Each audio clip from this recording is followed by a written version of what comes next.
Joining us now from Washington, D.C., Fox News contributor and Cove Strategies co-founder Mercedes Schlapp. In studio with us, Democratic pollster and strategist Jessica Tarlov. Good to see you, ladies. Thanks very much for joining us.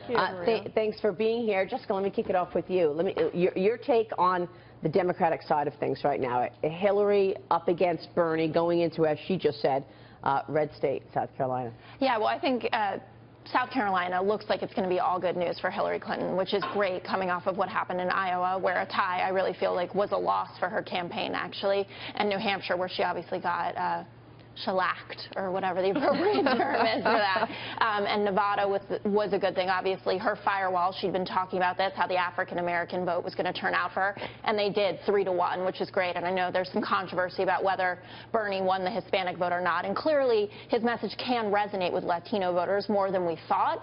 But I think that she's very strong going into these more diverse states. And it looks like Super Tuesday could be phenomenal for her, and there's some people who are saying it could even be over at that point. Bernie will stay on. He's raising a ton of money, and he certainly believes in his message and that he can go further. But I think the next few days are going to be really good for Hillary Clinton. Mr. Mercedes, assess the side on the Republican end of things.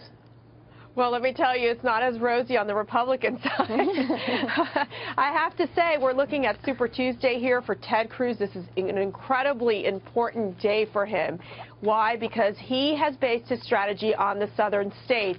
He has been trying to court those evangelical voters, which, as we know, Donald Trump has been able to break through and win a portion of those evangelical voters in both South Carolina and Nevada. So for Ted Cruz, this is a very important moment. Marco Rubio is going to continue with his message that he's the one that can unite the party. But they've got to really take it to Donald Trump. Tonight's debate is going to be important. It's also going to be televised in Spanish on Telemundo, so they are reaching a different audience as well. So it's going to be interesting to see how they balance their messages, not only to reach out to conservatives, but also to the Hispanic community. Yeah, it's a good point on the Telemundo angle there. Jerry Baker, Wall Street Journal. What is business thinking about right now? Do you think they're going to get behind Trump on the Republican side? No, not right now. I mean, nobody wants to, commit themselves at this stage. Look, I think people are still trying to figure out what it's going to mean. I mean, they don't, they've heard what Donald Trump has said about trade. They've heard what he said about immigration. He's been very tough on those two issues. They don't really know what else he stands for. They've seen his tax plan, obviously, but there are some questions about that. Look, I mean, I think the one good thing here is that it does look like this contest is going to be, on both sides, is actually going to be resolved fairly quickly. I mean, barring something extraordinary next week, it's going to be Hillary Clinton, as Jessica says, on the Democratic side, and it's going to, frankly, I mean, it's going to be Donald Trump on the Republican side. I'd like Mercedes perhaps to explain what mechanics now have to take place in order for Donald Trump to be denied the Republican nomination. How is Marco Rubio or Ted Cruz, after Super Tuesday, going to step aside and say, for the good of the party or whatever, or because we have to unite around the other candidate, I'm stepping aside? It seems to me extremely improbable. But I'm Mercedes. I mean, do you think that's going to change? No, I think that what Marco Rubio is looking at, he's looking at Florida. We're looking at these March 15 states, Florida, Illinois, Missouri, Ohio. These are winner-take-all states, very critical for Marco Rubio to win his home state, very critical for Ted Cruz to win his home state, because winning is obviously the biggest asset here for these candidates. They've really got to start transforming their races. We know that by March 15th, you're talking that 50% of the delegates are going to be allocated.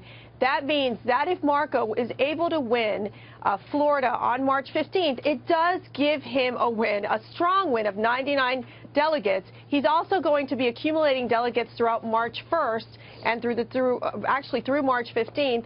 So then it becomes these other states like California, New York. We're going to see other states coming into play, which means we can end up in a broker convention if these candidates do not reach that important number of 1,237 delegates. But Donald Trump is leading in every single, with the exception of Texas, right, where he's actually, the very latest poll this morning shows them tied in Texas with Ted Cruz. He's leading in every single state next Tuesday. To your point, if in some cases by double, in most cases by double. If Cruz only wins Texas and doesn't win other states in the South, pressure builds for him to drop Well, out. and remember, Texas allocates its delegates proportionately. Right. So Trump will actually, you know, even if Trump ties Ted Cruz, he'll come away with a significant number of delegates. Right. He'll win every single other state on Super Tuesday, as far as we can tell. He's leading Marco Rubio in Florida by a mile right now for the March 15th primary.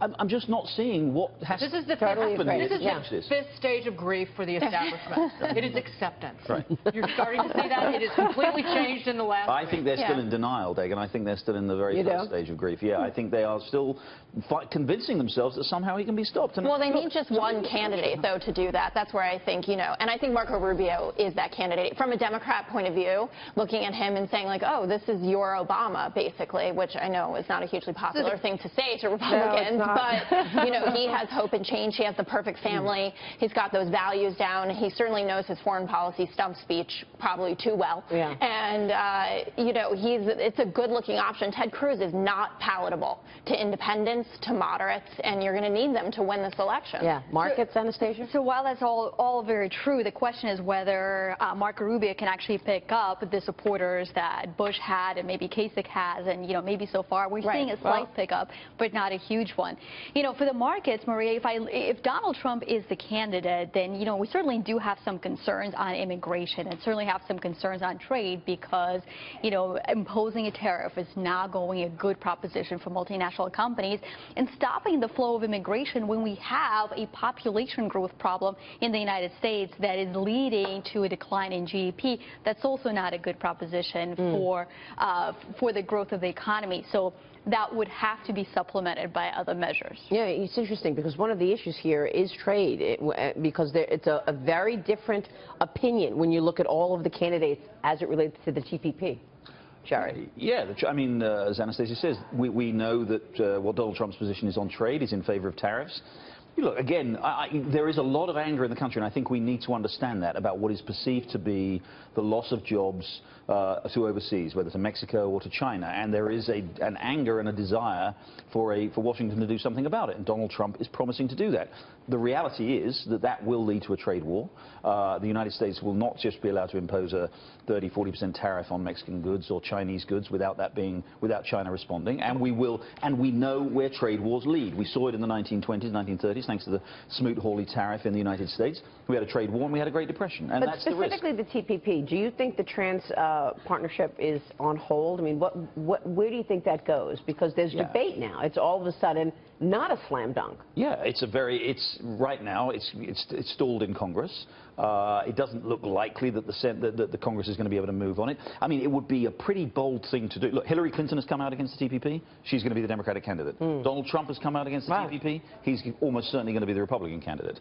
It'll be a pretty bold move for the Congress, for the Senate, to ratify TPP when the country is already up in arms about what they see as Washington not listening to the country. Right. For them to do that at a time when trade is such a big issue and when the two main candidates are saying they'll oppose it. Yeah. Mercedes Schlapp, Jessica Tarlov, thank you so much, ladies. Good to see you both. Appreciate it. Don't forget to